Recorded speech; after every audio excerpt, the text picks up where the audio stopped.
Actes des apôtres. Apologie de Paul devant les Juifs. Comme on allait le faire entrer dans la forteresse, Paul dit au commandant : « M'est-il permis de te dire quelque chose ?» Il répondit : « Tu sais le grec, tu n'es donc pas l'Égyptien qui, voici quelques jours, a soulevé et entraîné au désert les 4000 bandits. » Paul dit : « Moi je suis un Juif, de Tars en Cilicie, citoyen d'une ville qui n'est pas insignifiante. Je t'en prie, permets-moi de parler au peuple. » Avec sa permission, Paul, debout sur les marches, fit un signe de la main au peuple. Un grand silence s'établit, et il prit la parole en araméen.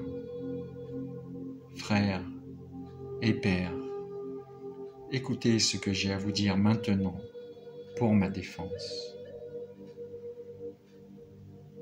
Quand ils l'entendirent s'adresser à eux en araméen, le calme se fit plus grand encore.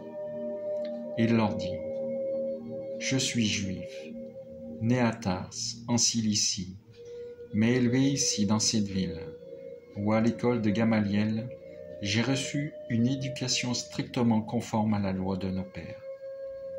J'avais pour Dieu une ardeur jalouse, comme vous tous aujourd'hui. J'ai persécuté à mort ceux qui suivent le chemin du Seigneur Jésus. J'arrêtais hommes et femmes, et je les jetais en prison. Le grand prêtre et tout le collège des anciens peuvent en témoigner. Ces derniers m'avaient donné des lettres pour nos frères de Damas, où je me rendais. Je devais ramener à Jérusalem ceux de là-bas, enchaînés, pour qu'ils subissent leur châtiment.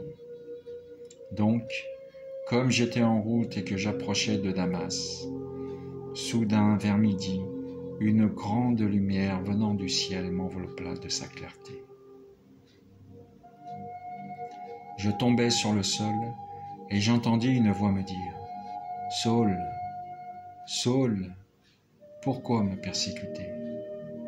Et moi je répondis : « Qui es-tu, Seigneur ? » « Je suis Jésus, le Nazaréen, celui que tu persécutes. » Ceux qui étaient avec moi virent la lumière, mais n'entendirent pas la voix de celui qui me parlait.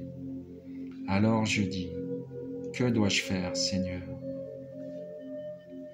Le Seigneur me répondit : « Relève-toi, va jusqu'à Damas, et là on te dira tout ce qu'il t'est prescrit de faire. » Comme je n'y voyais plus rien à cause de l'éclat de cette lumière, je me rendis à Damas, conduit par la main de mes compagnons.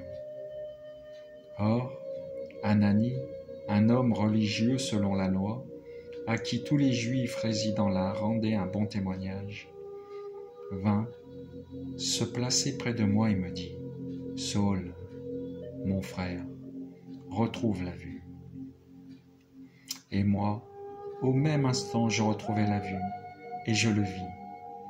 Il me dit encore : « Le Dieu de nos pères a destiné à connaître sa volonté, à voir celui qui est le juste et à entendre la voix qui sort de sa bouche. Car tu seras pour lui, devant tous les hommes, le témoin de ce que tu as vu et entendu. Et maintenant, pourquoi tarder ? Lève-toi et reçois le baptême, sois lavé de tes péchés en invoquant son nom. » Revenu à Jérusalem, j'étais en prière dans le temple quand je tombai en extase. Je vis les seigneurs qui me disaient : « Hâte-toi, sors vite de Jérusalem, car ils ne t'accueilleront pas ton témoignage à mon sujet. » Et moi je répondis : « Seigneur, ces gens le savent bien. C'est moi qui allais d'une synagogue à l'autre pour mettre en prison et faire flageller ceux qui croyaient en toi. » Et quand on servait le sang d'Étienne, ton témoin, je me tenais là, moi aussi. J'étais d'accord, et je regardais les vêtements de ces meurtriers. Il me dit, alors va, car moi je vais t'envoyer au loin, vers les nations. Jusqu'à cette parole, les gens l'écoutaient. Mais alors ils se mirent à élever la voix. Débarrasser la terre d'un tel individu, il ne faut pas qu'il vive. Ils poussaient des cris, arrachaient leurs vêtements, jetaient de la poussière en l'air. Alors le commandant ordonna de le faire entrer à la forteresse. Il dit de procéder à un interrogatoire par le fouet, afin de savoir pour quel motif on criait contre lui de cette manière.